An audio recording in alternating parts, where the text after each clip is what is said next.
Okay, hello nerds. Hello, Captain Nerd. So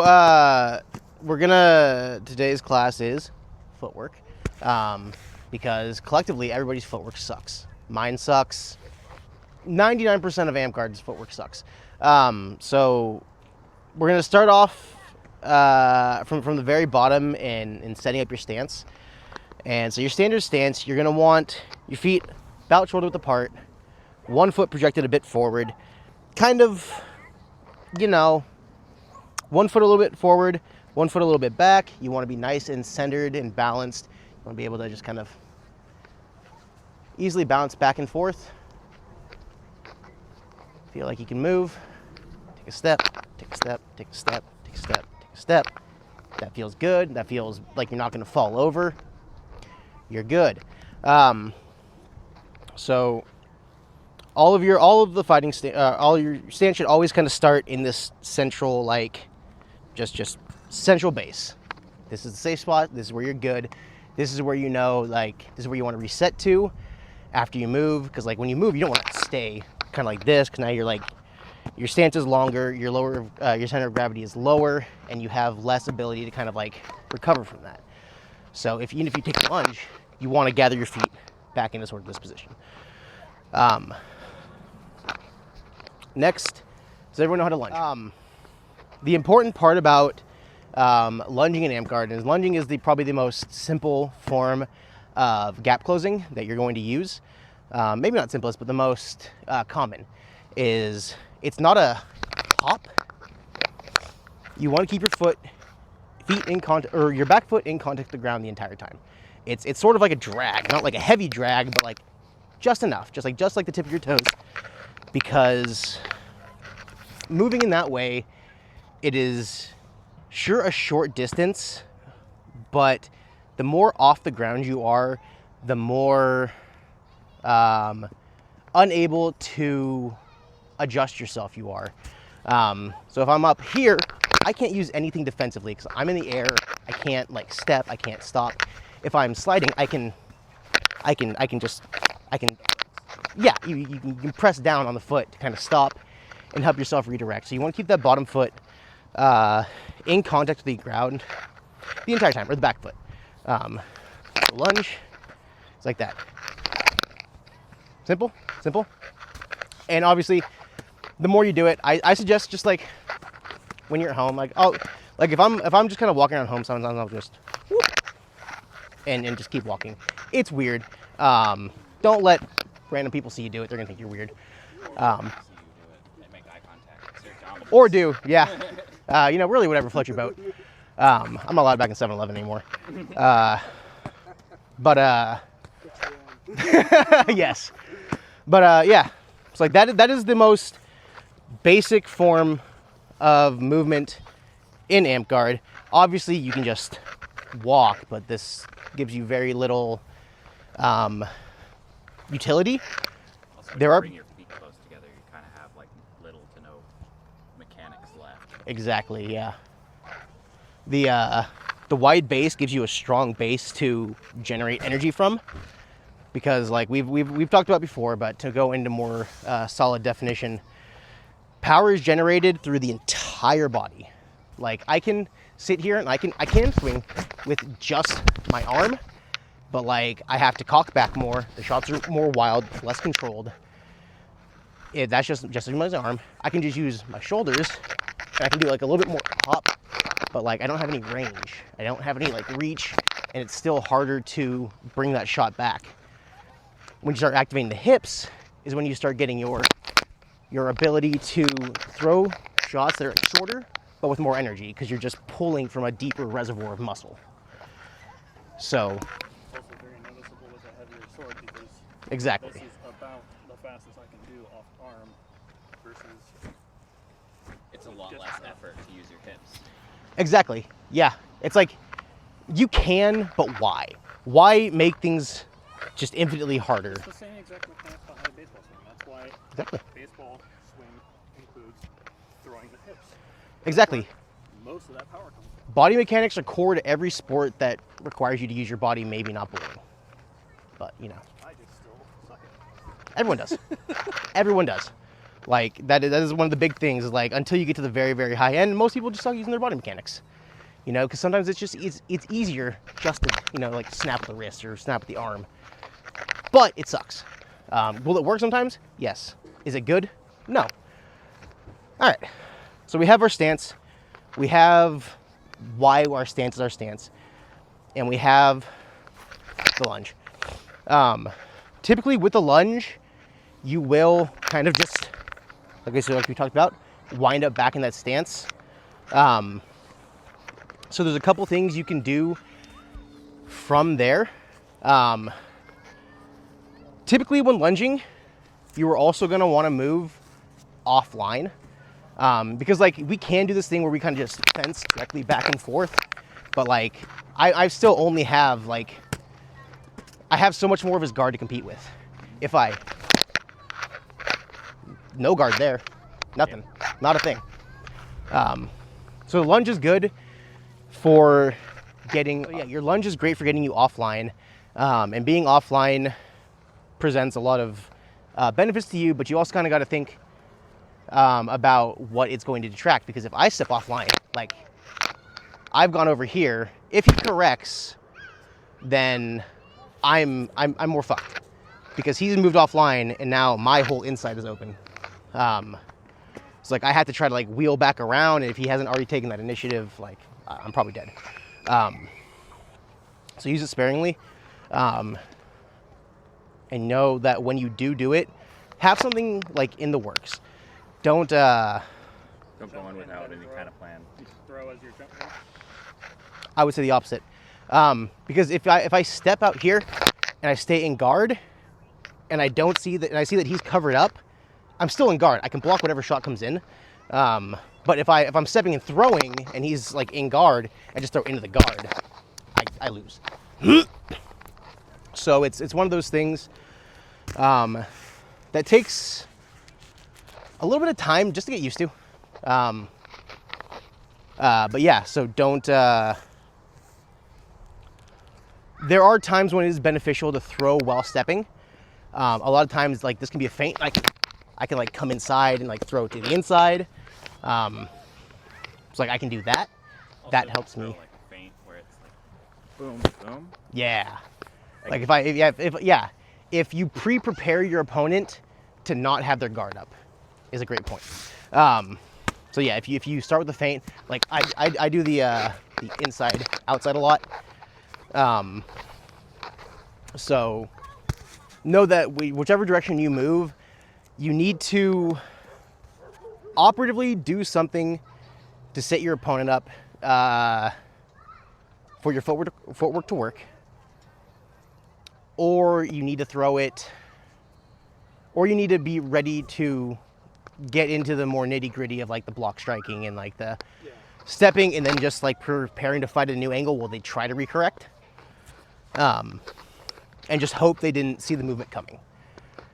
Because a lot of competing footwork is that we're doing this and like I'm stepping here and he's stepping in a way that cuts off my step and puts us back in the same forward facing, like, so it's like, you know, it's like which do I do? It's like, so footwork is it is a watch feet. It's sort of it really is like a dance, like, because your footwork is trying to match your opponent's, you're trying to anticipate theirs, they're trying to anticipate yours. So like the more you can do to upset them and upset their movements and everything will ultimately be better for you. A lot of times you're not gonna be hand lashed like we are. So a lot of times here, you kind of want to move inside. Most people want to move inside when you're fighting like righty versus righty or lefty versus lefty, someone who isn't hand matched. Me being a lefty is a particular case. I like fighting outside just because people aren't used to fighting outside. So like that's why I do it. But most people, but most people are gonna like, cause like I can step out here, but like then my sword arm is back. It's further away. Like I don't have the same reach. Like he can almost reach my body there. I can't really, like, yeah, he's closer at this point. So like it's fine to move this way, but if you're gonna do something like that, set it up. This is a setup to throw inside. Like just because I'm moving this way, like if I can make it believable enough that he's gonna come out here to block, I can still throw to the inside. So you can use your footwork to sort of disguise where you are going to swing. Okay, I've said a lot of things. Is there anything anyone needs clarification? So instead of just like going forward, it's really just sort of, Okay. yeah, it's just changing the direction in which you jump. So if we're sitting here fighting and you have your sword up, we're fighting. It's like, I want to like do that. You stepped in a way that where we were still basically in this position, which was good. That's what you're supposed to do. So like it's counteractive and like reciprocative. Okay. But yeah, so it's just the angle with which you jump or with which you step. Either way. And obviously you can do this backwards too. You can take backward steps. And those are good for if you have someone who is very aggressive and they're just like constantly coming after you, being able to step back offline can open up avenues, like especially as they step in. So if we're fighting and Caden steps in, I step out to the side over here and just throw to the outside. So it's you can do it backwards if you're getting pressured in that way as well. All right. So that sort of covers the lunge. Next, I kind of want to talk about gathering steps. So instead of ending a lunge like right there, a gathering step is like a shorter one where you bring your foot in and then you go again. So it's like a step and a half. These are good if you really want to like close distance, if someone's kind of skittish and they backpedal a lot. I have limited power on Steven's butt. Yeah. I'm used to I'm just saying, stop. It's a good way to build sort of extra distance. And you can do it if you can keep them distracted up top. So if we're fighting here and like I throw a shot here, I can gather quick and then I can move. So like if you can keep their eyes off your feet, you can, throw something, gather. It's not super easy to see. It's pretty fast and it sets you up to engage. So it's like where you have your step. Lunge, Yeah, you can do a lot of things with it. A lot of and then the way you use your footwork to feint will kind of depend on the opponent you fight. So the gathering step is kind of a feint. Like just at its core, in and of itself, it is kind of a feint. Because it's just the distance they think you're going to go on the initial line. exactly, and it's like they may not even know that you moved at all because like only your back foot is moving. You're kind of just like standing up and then you move. So it's like you're closing more distance, but it's kind of hard to pick out if you aren't like looking for it. So that's a gathering step. That's easy. I guess the next part of using your footwork is realistically a lot of getting better at using your footwork is just doing it. I like to do it in my normal life. I do a lot of like as I'm walking around, I just do kind of like weird steps. I work in a place that has a lot of foot traffic a lot of times. So, I can, like do a little stutter and like step around people and stuff like that. So if you can just find some way to kind of just sneak a little bit of agility into your day, that'll probably be pretty good. If you're running around fucking kids all day, those things, they don't fucking look where they're going. Just whoop. And, just like, just practice the slides and and just that kind of stuff. You can do that. It works. You work in a kitchen, around a bunch of other fucking dickheads who aren't watching what they're doing. You can also do that. You can just like wide step around, and just go on about your day. Like there's a ton of different ways you can do it. And obviously you can practice it through fighting at fighter practice or park, but like it's very easy to get extra practice to keep your feet kind of used to the movements in your day-to-day. So I would suggest just finding some way to add it in. And it might look a little clunky at first.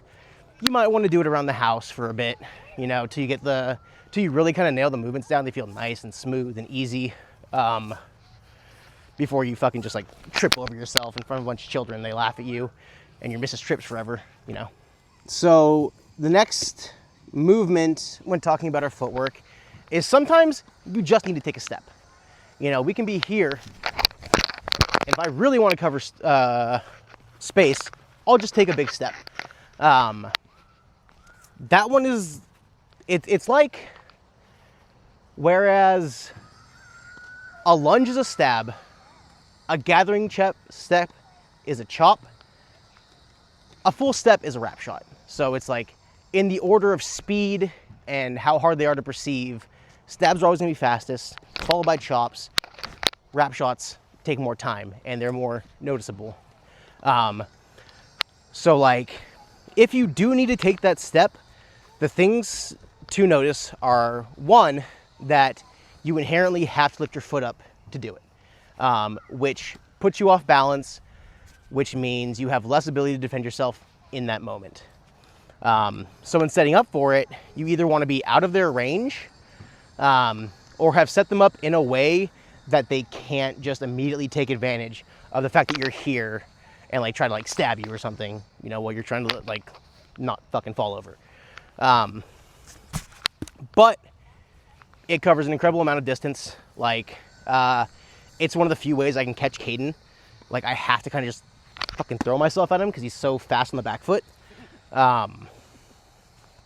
So like sometimes it's necessary, but it's one of those things that I wouldn't suggest doing too much. Because one, you can very easily just overstep. I've accidentally taken full steps, like right into someone else's movement and just bodied them. That's not great. You kind of want to avoid that. It's not exactly well received. Yeah. So like use it with caution, but it is a really great way just to cover distance. And I usually do it off like a small lunge. Like I'll take a step like I'm doing a gathering step, and then I'll just take the full step. So you'll do that, and then you're pulling it into a full lunge off that other foot. So it's kind of like switching, but you're just building up extra momentum. Huh? Can you do that again? Yeah. It's just a bigger lunge. Like it takes more speed, it takes more time, it takes more energy to set up. But it's like, yeah, like a little gathering step. And when you take the gathering step, you're kind of like preloading, and then you go.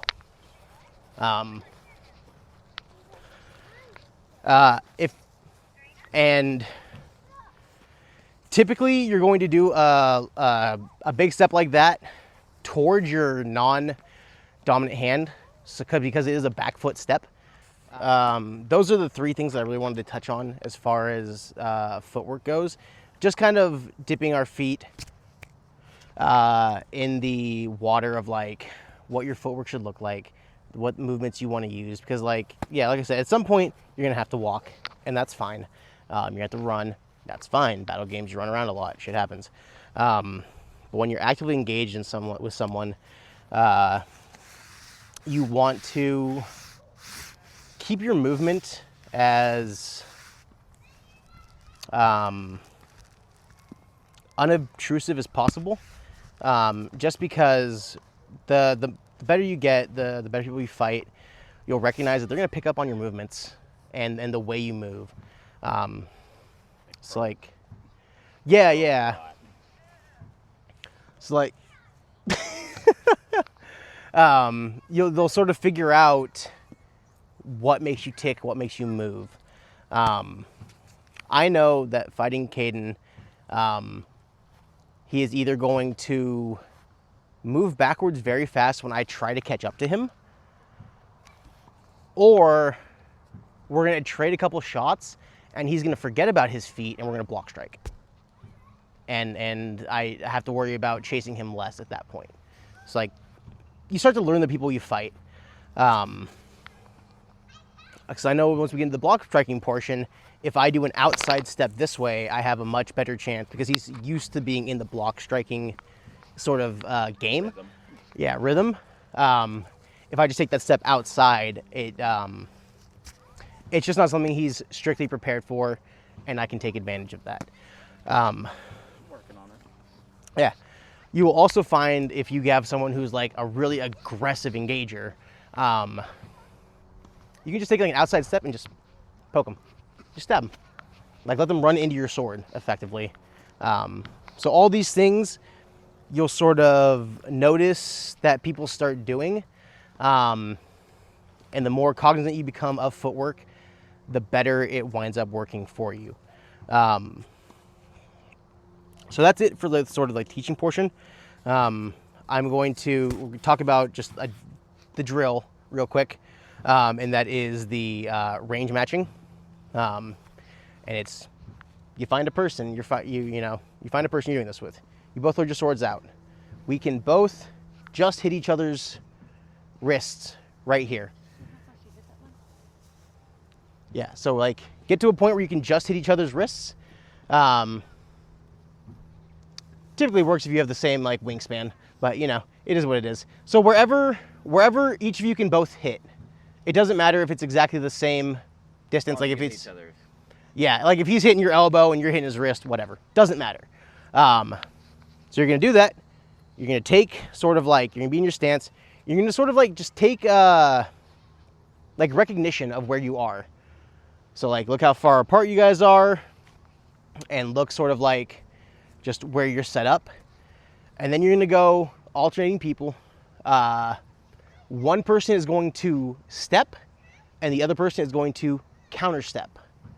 So we're gonna do this. Caden, you can go first. All right, we counter stepped and then we regather, we hold our swords back up, and we're still kind of in the same area.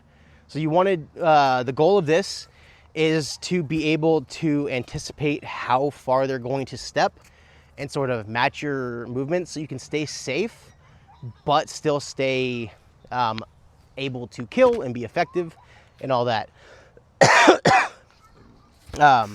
Goal is to stay, obviously, you're doing great. We hear it, you're doing great. Goal is obviously stay as close as you can, you know, but like if, say, we're doing this and I just, I want to fake out and we hold it up and, you know, we're like further in now. Yeah. Now we're way further in. So the distance got skewed. So it's sort of like a game, practicing using your movement to manage space and distance. You can do the same thing with circular movements where you guys kind of just like mirror each other's steps and like, yeah, so you like both do this way, you know, and it's like, oh, I go that way, so he's supposed to go that way. And it's just like, sort of, you can do these things just to sort of, and it helps practice your ability to anticipate and guess where their movements are going to come from. Because ultimately, like, I joke that not a lot of people use footwork in West March because, well, it's kind of true. It really is kind of true. Like, so the better I can prepare you guys to actually use these tools, the more effective you will be. And the more effective you will be, the happier you will be because you get to laugh at nerds you beat. Right?